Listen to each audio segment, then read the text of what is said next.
Okay, I'm here to talk about women and money. Now, I realize in Malaysia, there's many different cultures, many different religions, so some of your beliefs may not agree with all that I'm saying, but let me tell you what's happening today. These are some statistics from the US, and what I'm noticing is even though the numbers may change, the trends are very similar in other countries throughout the world. So here are some very surprising statistics. Number one, 47% of women over the age of 50 are single, meaning most of these women are responsible for their financial well-being. Many of us have heard the divorce rate. 1 out of 2 marriages ends up in divorce. In a divorce, who usually ends up with the children? The women. So she now has to take care of herself and her children. The first year after a divorce, a woman's standard of living drops an average of 45%, while the man's increases 13%. No, men, we don't like that. Of the elderly living in poverty, 3 out of 4 are women, yet 80% of these women were not poor when their husbands were alive. Their husband passes away, they have no idea how to take care of themselves. Next thing you know, Mr. or Mrs. Financial Helper comes along and they are broke. Of baby boomer women, they're saying now that baby boomer women, these are women in their 40s to 60, will outlive men by 15 to 20 years. As it gets younger in age, that number increases. Yet about 58% of female baby boomers have less than $10,000 set aside for retirement.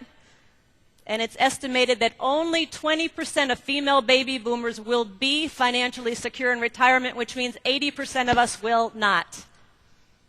Pretty startling stuff. And what it says to me is so many of us women have not had the financial education.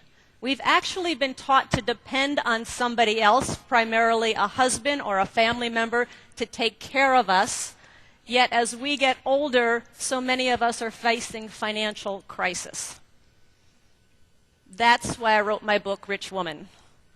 And that's why I travel, that's why I speak. Robert and I came up with Rich Woman a few years ago because Robert and I would travel the world, and whether I was in Malaysia or Hong Kong or South Africa or London or LA, same issues with women, same questions.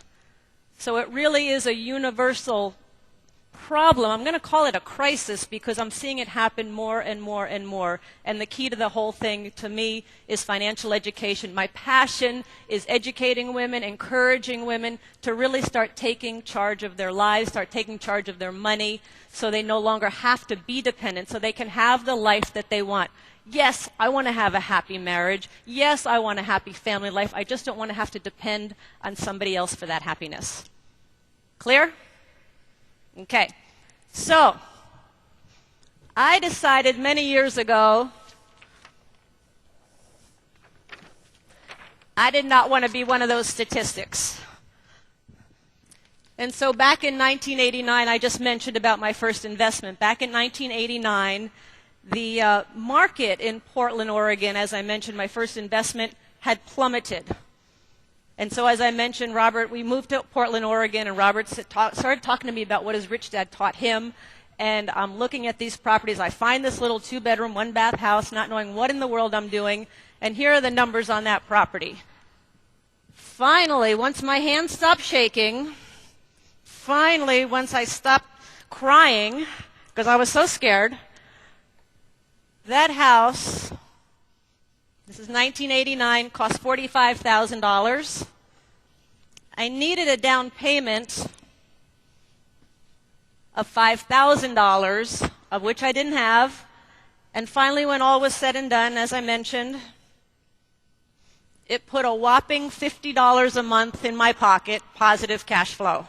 So I was on my way. And then from there, I really liked real estate. From there, I bought more single-family homes, then a 6-plex, then a 12-unit apartment building. And all of this we were doing when the market had crashed. it was similar to what's happening today. So when people say, oh, the market's terrible, the market's crashing, don't invest, let me tell you, now's the time to invest with the market coming down. So not only was I had to battle my own fear and my own concerns, but then I had to also listen to all these other people who were not investors telling me why not to invest. Make sense? Hello? Thank you.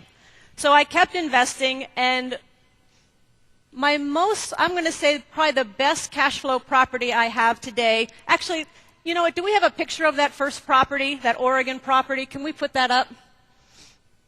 That's my very first rental property I bought. Cute little house, had a little butterfly on front, but a very cute house. Then I went on, and this is now probably my best building I've bought. It's a commercial building. Can we put that picture up as well? This is a commercial building. It's about 55,000 square foot, single tenant. It's a fitness club. And this I bought a few years ago, but the numbers were a little different. The fundamentals are the same, exactly the same, just as other guys have been saying. The fundamentals are the same. But this property, a little bit more expensive. This property cost $8 million. I had to come up with $1 million, of which I didn't have, of which I've now since gotten back.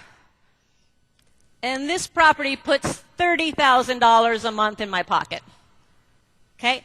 Started with a little 2-bedroom, 1-bath house, kept doing the same thing over and over and over again until I got to this property, now $30,000 a month in my pocket. Same principles, just bigger zeros. Okay? So for me, I love real estate. That was my vehicle for wealth, my vehicle for independence. And I'll tell you, once I really understood the game of investing, once I understood money, I found out something really, really interesting. I found out I no longer needed Robert. I found out I wanted Robert. I wanted him, but I didn't need him. And as a result, our marriage, there was more respect, there was more love, because it was every day we were choosing to be together versus having to be together. Okay? Great. So how many women have read Rich Woman?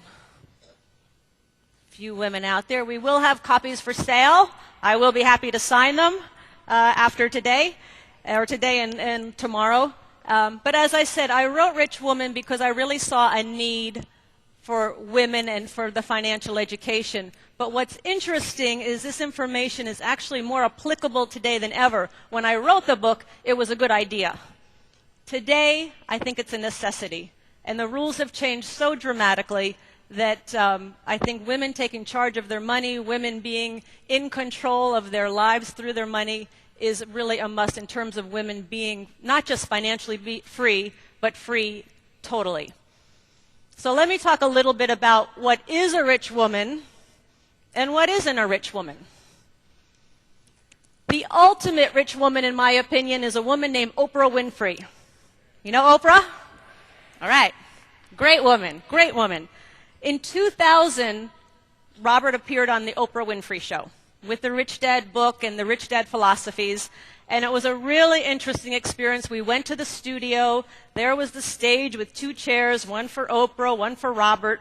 They were taping the interview. And in the breaks, Oprah would take questions from the audience. And I'll never forget it. There was this one question. This woman is in the back and she's going, Mr. Kiyosaki, I have a question. Robert says, yes, what's your question? I have $10,000. What should I do with it? Oprah stands up, pushes Robert aside and says, I'll handle that. And she looked at this woman and she said, young woman, what in the world are you doing asking somebody else what to do with your money? Get yourself educated. And I'm like, whoa. And Oprah has a presence. And when Oprah speaks, you listen. So she is a huge advocate for women, a huge advocate, and really about women being financially responsible as well as personally responsible for their lives. Now, another woman who really summed up the whole rich woman message better than anybody is a woman named Katharine Hepburn. And Katharine Hepburn said, women, if you're given a choice between money and sex appeal, take the money. Because as you get older, your money becomes your sex appeal.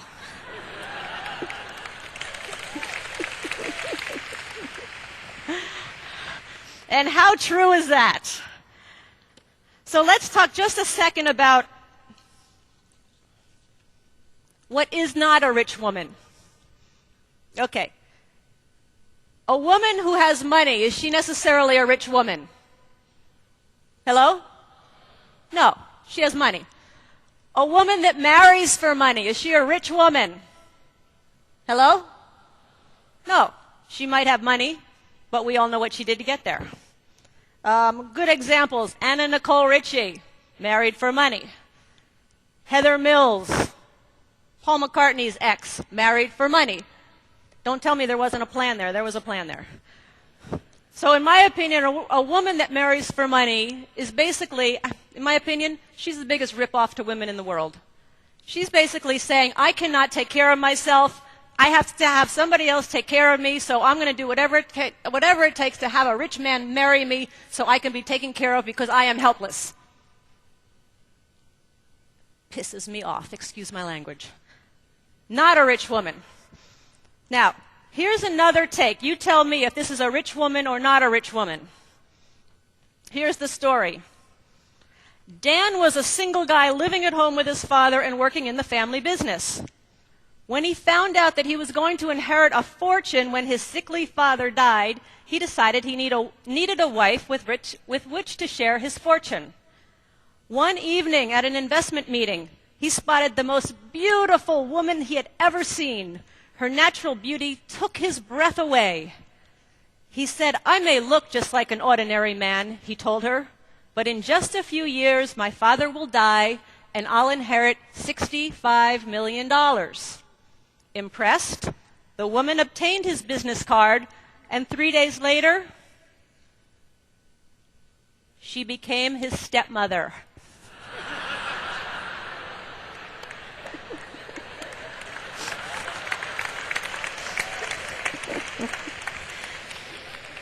Is she a rich woman? No, but she's a very clever woman. I'll give her that. I'll give her that. So the rich woman message actually really, it is more important today. It's more applicable today than ever. So we actually went out on the street and we asked women, given these economic times, what are you doing differently financially in your life? So I'll tell you what they said. We went out to the street and we just asked women, what are you doing differently today, given this economy and given this environment? And basically what they all said is, I'm cutting back, I'm pinching my pennies, I'm cutting coupons, I'm taking the bus, I am moving from a house to an apartment. Every woman that we asked said, I am cutting back, I'm contracting. Is that a rich woman? No. A rich woman doesn't cut up her credit cards. A rich woman loves her credit cards. I love my American Express. I love my Neiman Marcus card. A rich woman does not forego her lattes. It's not our style. A rich woman creates the income to afford her the lifestyle that she wants and desires. How many women want that? Great. And let me ask the men here in this group, how many of the men here today support the women in their lives becoming rich women? All right. All right. You got some fans out there, women. Right. I love it. I love it. Well, thank you. Thanks for the support to the women, and thank you for being here. Let me just share a little bit about some of the... Oh. No, let's let it go. Thank you. Thank you. They got it working. But let me just share some of the rich women I know and what they're doing today. One woman is a woman named Sarah, and Sarah doesn't make a lot of money. She makes maybe $25,000 to $30,000 a year. And she just bought her very first rental property in Arizona and is making $100 a month cash flow off of that one property, and now she's looking at her second property. So here's a woman not making a lot of money, but she realizes that she needs to start doing something to generate that cash flow. So that's Sarah. Another friend of mine, her name is Kim, happens to be Kim, and what Kim does is her specialty is taking people's products to the market. So she'll find somebody with a good product, and she has the avenue to take it to market. And so what she discovered now in this economy, women are getting laid off and women are looking for new income sources. So she's now got a niche encouraging women with their inventions, with their creations, to work with her, and she takes them to all the home shopping networks, takes them to the commercial outlets, retail outlets. So a couple of women right here that are doing something based on this economy today who aren't sitting back going, oh, woe is me, what am I going to do? I'm losing everything. These women are out there, again, expanding their means. When I see women who want to, anybody for that matter, who wants to cut back, who wants to contract, who wants to pull back, the price is your spirit. What is the price of your spirit? Is your spirit a cheap spirit? Does your spirit want to be poor? I think your spirit wants you to have everything that you want in life. Same as God, same as Great Spirit. They're here for an abundant world, not a world of, sorry, we got to turn off the sun today because we're running out of light. You know, it's a very abundant God. It's in a very abundant spirit. So I look at that, and if at times you want to pull back, just look, what is the cost of your spirit? Because I believe rich women, anybody, really wants their spirit to soar, wants their spirit to come out. And that's what the whole Rich Woman message is about, is bringing out that spirit in you so that you can have what you want in life.